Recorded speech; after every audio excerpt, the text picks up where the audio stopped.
Olá pessoal, como vai? Tudo bem? Aqui é o Glauberto, mais uma vez pela Smart Contabilidade Brasil e dessa vez em conjunto com a nossa escola de negócios, a Smart Business School, que tem por objetivo levar para vocês conhecimento, que conhecimento gera engajamento e competitividade.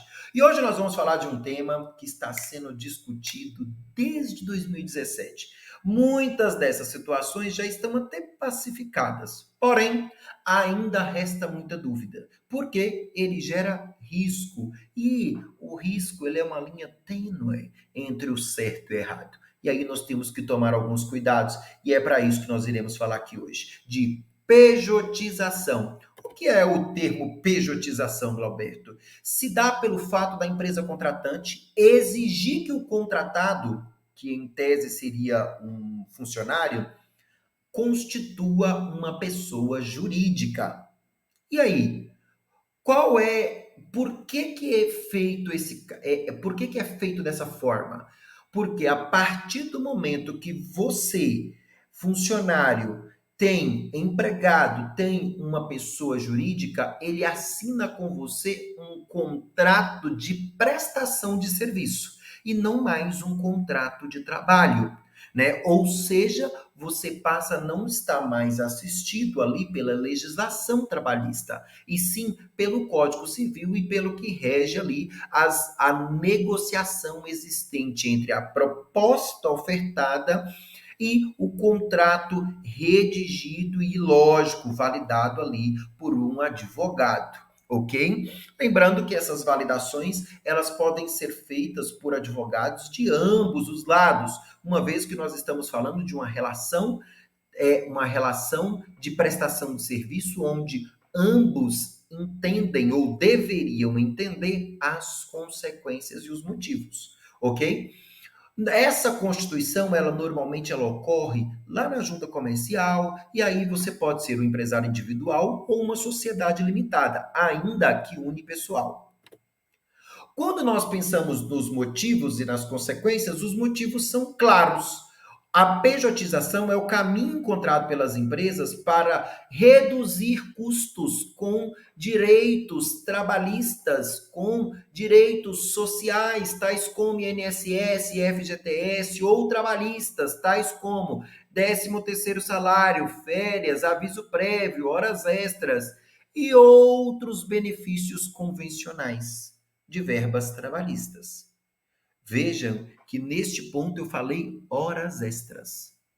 Então, quando você, profissional, presta serviço para uma empresa e extrapola o horário de prestação de serviço que está lá no seu contrato, ele não é hora extra, ele é hora adicional a ser negociada e cobrada, muitas das vezes, antes de fazer.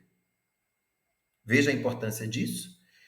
Agora, você, empregado contratado neste formato, está desamparado pela CLT, porque não existe uma relação empregatícia. Então, não há o que se observar na CLT ou nas convenções coletivas ou nas brigas sindicais para cobrar a empresa, porque a sua relação é de prestador de serviço e você assumiu esta relação. Pois bem, contudo, isso gera uma série de questões subjetivas de subordinação, de prestação de serviço sob a condição de cumprir determinado horário, prestação de serviço para uma única pessoa, contratar o profissional como MEI e não como uma PJ, como um consultor, como na maioria das vezes ocorre. Aí nós estamos falando em duas pessoas descumprindo a legislação tributária. Você, PJ prestador, você, contratante. Veja bem que você, contratante, tem responsabilidade solidária sobre as inconsequências geradas por esse prestador. E aí, nós precisamos pensar no seguinte: é lícito? Vou pensar como a Caroline ali, ó, olhando para o nada. Depende. Essa modalidade, ela está coberta por uma lei 6.019 de 74, que foi alterada pela lei 13.467 lá em 2017. Contudo, essa terceirização, ela trouxe uma série de regras. Dentre elas, é que essa pessoa jurídica contratada tem a capacidade compatível com a execução do trabalho, seja na limpeza, na manutenção ou mesmo na atividade fim da empresa. Vendedor, caixa, no caso ali de mecânicas, os mecânicos, né? Então, os eletricistas, né? No ramo veicular, isso é muito comum. Na representação comercial, isso é muito comum, essa pejotização. Porém, ao contratar este profissional, a lei alude que esse contratado vai contratar outros profissionais ou ele mesmo vai prestar este serviço. Mas a capacidade econômica tem que ser compatível com a execução. E aí, como é que eu avalio essa capacidade econômica, Glauberto? Eu avalio isso com base na quantidade de funcionário versus o capital social que esta empresa possui. Lógico, eu preciso avaliar se esse CNPJ está devidamente constituído, se ele tem registro na junta comercial, se o capital social de fato foi integralizado. Sabe quem faz isso muito bem? A Receita Federal, no momento que você vai obter o radar. Você vai obter o radar, ela verifica se o capital social que está dizendo ali, ele de fato está integralizado. E se ele não estiver integralizado em moeda corrente, como normalmente os contratos de abertura de empresa traz, você precisa voltar e retificar o contrato. Então, atentem-se a isso. Ah, mas aí, Alberto, o cara vai dizer para mim que ele integralizou o capital em computador, em despesas operacionais. Tudo isso ele tem que comprovar. Tudo isso ele tem que trazer a comprovação. E aí, quando ele trouxer essa comprovação, ele vai, se é em despesas operacionais, ele já vai integralizar o capital na empresa, ou seja, ele coloca o dinheiro na empresa ali e ali ele vai ter vários comprovantes. Inicialmente, esses comprovantes não estarão em nome da empresa, porque o CNPJ está em constituição, né? Mas ele vai estar no CPF dos sócios ou do sócio, ok? Além disso, né, a Lei 13.467 acrescentou que a contratada, né, a empresa que vai contratar aquele prestador de serviço, ele não pode contratar empresas onde os sócios nos últimos 18 meses prestou serviço para ela. Idem acontece quando a empresa resolve demitir todo mundo e contratar todo mundo como PJ, porque eu vou gerar uma economia de INSS. Cuidado. E mesmo você do Simples Nacional que resolve fazer essa contratação, também muito cuidado. Se eu vou contratar então o MEI, não devo nem pensar nessa possibilidade. Além disso, né, é importante vocês tomarem cuidado para que essa contratação fraudulenta dessa pessoa jurídica não traga para vocês consequências que pode gerar multas e penalidades.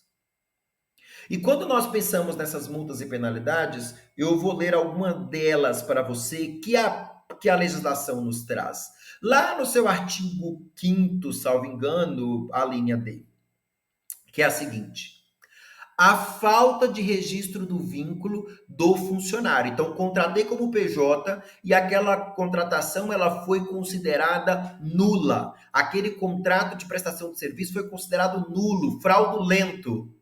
Logo, você vai ter o vínculo empregatício, a falta do vínculo empregatício que deveria ter sido ocorrido à época da contratação. E aí nós temos uma multa de R$ 3.000 para as empresas de lucro real e lucro presumido, e para as empresas MEs e EPPs vai ser de R$ 800. Isso em conformidade com o artigo 41 e 47 da CLT. Depois, a ausência de entrega de GFIP, que normalmente ela vai gerar em torno de R$ 200 quando sem movimento e R$ 500 nos demais casos. Lembrando que nestes casos vai ser R$ 500, porque ele deveria ter movimento. Além disso, você vai ter ali a ausência de eventos no e-social, que as penalidades, ela também vai acontecer em conformidade com as penalidades geradas pela falta de envio da informação do vínculo. E também nós teremos ali as multas associadas à falta da entrega da DCTF Web, que ela pode ser de R$ 200 a R$ 500. Normalmente essas multas serão de R$ 500. E aí, pessoal, nós estamos falando de multas associadas ao mês calendário, à falta de entrega. E acontece muitas das vezes que ocorre ali as questões trabalhistas, o questionamento judicial, e os advogados depois eles esquecem que a empresa que teve que gerar o vínculo retroativo tem uma série de obrigações a cumprir e que precisam recolher essas multas. E aí esquece. Aí quando assusta que não, depois aparece lá a pendência junto à Receita Federal, tá? Então tomem cuidado porque é uma linha muito tênue entre o certo e o errado. E nesta relação, normalmente, o empregado, ele é a parte mais fragilizada, porque é ele quem precisa deste emprego. Então, você, empresário, deveria sentar e negociar isso muito bem. E para isso, nós criamos uma planilha para auxiliar vocês. Suponhamos que você aí seja uma empresa de médio porte e vai contratar um gerente com um salário de R$ 11.000. Contrataria um gerente com um salário de R$ 11.000. Esse salário de R$ 11.000, descontados IRRF e INSS, esse funcionário perceberia um valor, e aqui eu fiz um cálculo simples, de 8.212. Eu calculei INSS, considerando o teto máximo, porque é 11 mil de salário, e calculei o IRRF considerando apenas a dedução do INSS, e não considerei as demais deduções. Por consequência, ao ser contratado, esse funcionário ele tem outros recebimentos, ele tem outros direitos trabalhistas. E isso vai resultar para ele em um ganho, né, geral de aproximadamente 14.916. Esse gerente que seria contratado, suponhamos um gerente de marketing ou um gerente de logística, ele vai ser contratado como PJ, e aí o que você pensa? Ele vai ser um consultor. Um consultor, ele não pode ser uma transportadora para cair dentro dos 6%, ele não pode ser um MEI para cair na alíquota mínima, até porque não valeria nem a pena você correr esse tipo de risco trabalhista para contratar alguém com um salário de R$ 5.000 dentro do MEI. Isso é um risco isso é uma economia não muito inteligente, tá? Não muito inteligente. Considerando que os impactos gerados em uma ação trabalhista seriam triplicados. E aí existe aquela garantia, não, mas eu nunca fui processado, não, mas isso acontece muito com MEIs quando são motoboys. Mandam embora os motoboys e contratam eles como MEIs. Aí tem uma economia ali na entrega de 40 centavos, 70 centavos, R$ 1, sei lá. E aí, de repente, esses motoboys entram com ação trabalhista em conjunta. Por quê? Porque eles sabem que vocês não irão demiti-los durante a ação trabalhista porque vocês precisam encontrar outros motoboys para prestar esse serviço. Isso não vai acontecer da noite para o dia. Percebem? Que muitas das vezes a economia associada a essa minha coragem de correr risco, ela pode ser um tanto distorcida, ok? Então, tomem cuidado. Então, esse funcionário que vai receber um salário ali de 11 mil reais, ele teria uma percepção de todos os seus direitos trabalhistas de aproximadamente 14.916, mais um líquido de 8.212. E aí, você, futuro empresário que vai ser contratado por aquela empresa, que vai ser um prestador de serviço, precisa pensar o seguinte: preciso formar o meu preço de serviço. E o meu preço de serviço prestado, considerando todos os meus custos, e considerando a minha carga tributária, deveria ser quanto eu teria de retorno enquanto seletista, que é os 14.916, e eu divido isso normalmente por 100% menos o meu valor de imposto, que nós estamos falando ali de 15,5%, considerando a primeira alíquota do Simples Nacional, do anexo 5, porque normalmente as consultorias estão dentro deste anexo. Ao dividir, eu chego em uma remuneração, em uma receita de aproximadamente de 14.916 dividido por 84, ele vai chegar em aproximadamente 17.652. Isso é a sua receita bruta.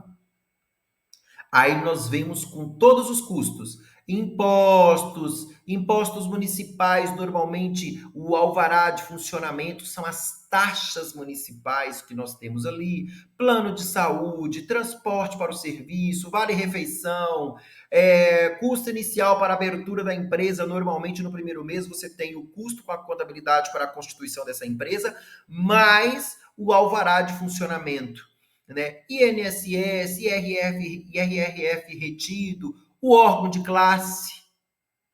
E por que o órgão de classe? Normalmente, quando você contrata consultor, ele tem obrigatoriedade do registro nos órgãos de classe. E você, empresário contratante, lembre-se que você é responsável solidário por este processo. E aí, dentro deste contexto, nós temos que o líquido recebido por este funcionário passa a ser R$ 11.383. Veja, de 8.212 para 11.383. Tomando por base todo esse contexto aqui, né, nós chegamos à conclusão que o empresário contratante precisa obter algumas informações para garantir que esse funcionário, que esse contratado, que para uma lide judicial ele é considerado funcionário por N fatores que nós sabemos que existem, né? Ele tem que demonstrar para vocês que está recolhendo o INSS dentro dos limites estabelecidos na legislação, que ele está pagando os impostos, que ele está pagando o IRRF por consequência do Prolabore distribuído. Veja bem como é incrível, como estamos amarrados e nós podemos dar mais idoneidade para aquilo que nós queremos fazer, tirando a característica ali de fraude. Isso é fácil, mas isso dá trabalho. E para isso nós preparamos uma planilha para vocês, que vai estar nos nossos links, e vocês podem mandar os seus comentários e nós iremos mandar para vocês. E coloca lá qual é o objetivo da obtenção dessa planilha. É curiosidade, é a abertura de uma nova empresa? Nos procurem. Por quê? Quando eu digo para vocês que você deve cobrar essas certidões negativas e os comprovantes desses recolhimentos, é porque se esse prestador de serviço ficar doente, tiver um problema de saúde e se afastar, ele não vai poder emitir nota, porque ele não vai estar prestando serviço. E aí? Como fica a situação deste profissional? A situação de saúde, a situação da família. É uma situação muito sensível. Para isso, em cima deste salário de 11 mil que nós estamos dando como exemplo, nós resolvemos estabelecer que o correto seria ele fazer o pagamento do INSS sobre o teto máximo. E faz sentido. Prolabore, teto máximo, retenção de 908,86 de INSS. ele paga ali todos os meses, e caso ele precise, ele vai ser assistido pela Previdência Social, assim como ele seria assistido após os 15 dias de afastamento aí da sua empresa, numa relação seletista.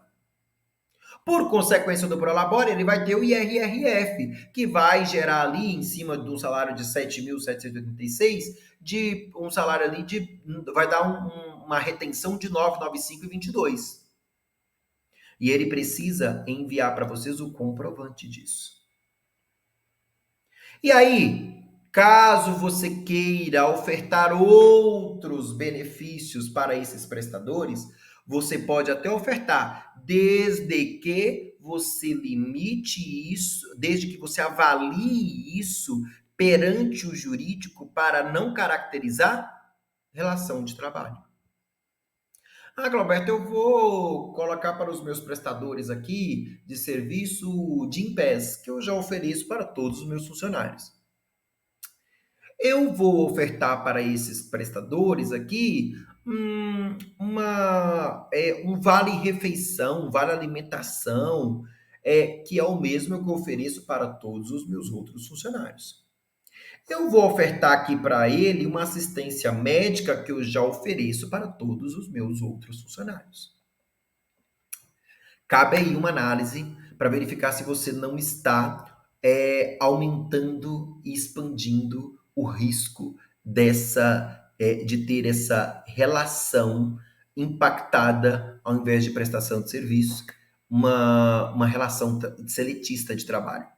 Ah, porque eu vou ficar comunicando aqui o cara que ele não está chegando no horário. Que ele poderia estar prestando o serviço da casa dele, mas eu não, eu quero ele aqui todos os dias, passando lá na catraca, colocando o rostinho lá na catraca todos os dias, naquele mesmo bate-horário, naquele mesmo bate-canal. Isso é todo o processo que gera a fragilidade em uma lide judicial, considerando a Lei 13.467 de 2017. E lembrem-se, pessoal, lembrem-se, quando nós falamos em ação judicial trabalhista, a relação mais fraca é o empregado. E de fato é, porque às vezes você impõe isso para ele. E muitas das vezes você não explica nada dessas consequências para este prestador de serviço. Expliquem isso. Coloquem numa planilha tal como essa que nós preparamos com todo carinho para vocês. Porque nós acreditamos, mais uma vez repetindo, que conhecimento gera engajamento e gera competitividade. Se eu quero gerar economia tributária, eu defino qual é o meu valor de hora trabalhada que eu quero pagar para os meus prestadores. Eu defino quais são as condições que eu vou gerar para que esse prestador não tenha um custo gigantesco de